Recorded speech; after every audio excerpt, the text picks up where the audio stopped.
Welcome to this tutorial. In this tutorial I'm going to show you how you can add a music to your profile or add a music in the notes of your profile. So in order to do this, once you are inside your profiles tab, what you need to do is simply click on this share a note option above your profile picture.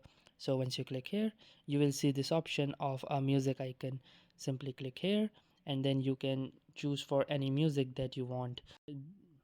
So let's say for example I want this song right here, and then once I have selected this particular song, what I need to do is simply click on this arrow button and then I can choose the particular length. So for example, let's say this length right here, and then once you are done, simply click on this tick mark icon at the top. Then once that is done, simply click on the share button right here. Then once that is done, you can see that the song has been successfully uploaded to your Instagram note, and if you try to click on it, you can see that the song has started playing. So that's it for this video. I'll see you in the next one. If you like this video, make sure to hit the like button as well, comment on this video, share it, and don't forget to subscribe to our channel. Thank you for watching and have a nice day.